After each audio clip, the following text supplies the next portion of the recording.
মাননীয় মুখ্যমন্ত্ৰী ডাঙৰীয়াৰ নিৰ্দেশ মৰ্মে আজি আমি মৰিগাঁৱত আহিছোঁ। আপোনালোকে জানেই যে ছেকেণ্ড ৱেভ এই বছৰ বানৰ ফাৰ্ষ্ট ৱেভো ইয়াত আহিছিল। ফাৰ্ষ্ট ৱেভৰ ক্ষয়ক্ষতিখিনি আৰু এতিয়াৰ ক্ষয়ক্ষতিখিনি আমি বুজি লৈছোঁ। ইয়াৰ পিছত আমি বুঢ়া গাঁৱলৈকে যাম, কাৰণ বুঢ়া গাঁৱতেই বেছি লোক ক্ষতিগ্ৰস্ত হৈছে, টপ এৰিয়াও ছাবমাৰ্জ হৈছে। কিন্তু যিখিনি তথ্য আমি লাভ কৰিছোঁ বা এতিয়া ব্ৰহ্মপুত্ৰৰ লেভেল বিপদসীমাৰ অলপ তললৈ নামিছে, বাকী কলং কপিলি এইবিলাকৰ অলপ বাঢ়িয়ে আছে।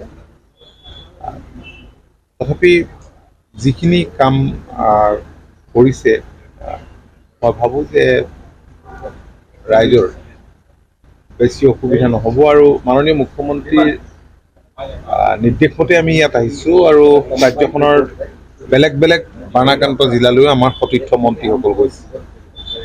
আমি চিটুৱেশ্যনটো আমি নিজে পৰ্যবেক্ষণ কৰিম, ৰিলিফ মেটেৰিয়েল ঠিকমতে পাইছে নে নাই, ৰেষ্টৰেশ্যনৰ কামবিলাকৰ কাৰণে প্ৰিপেৰেশ্যন কেনেকুৱা।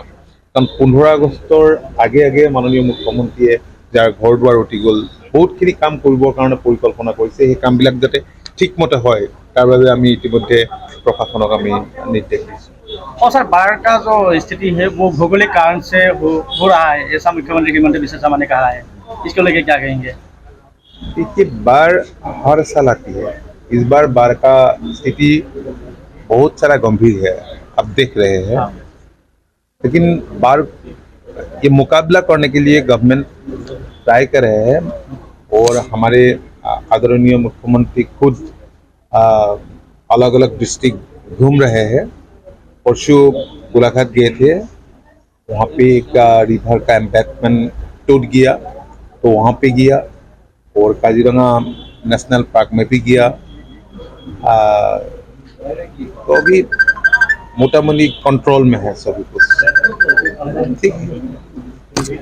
ডিমৰীয়াবাসীৰ বাবে সুখবৰ। সোণাপুৰৰ তেতেলিয়াত মুকলি Aditya clinic and diagnostic centre.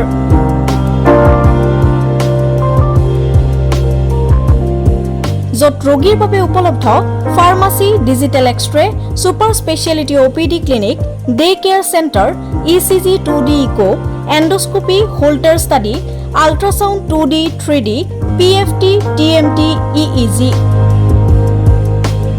বিশেষকৈ হৃদৰোগৰ সকলোবোৰ পৰীক্ষা নিৰীক্ষা কৰিব পৰা ব্যৱস্থা উপলব্ধ আদিত্য ক্লিনিক এণ্ড ডায়েগনষ্টিক চেণ্টাৰত।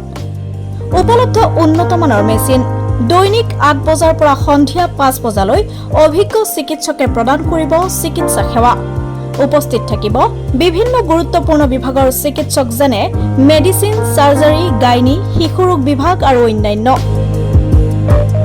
যোগাযোগৰ নম্বৰ 9365560093 অথবা 6002154585।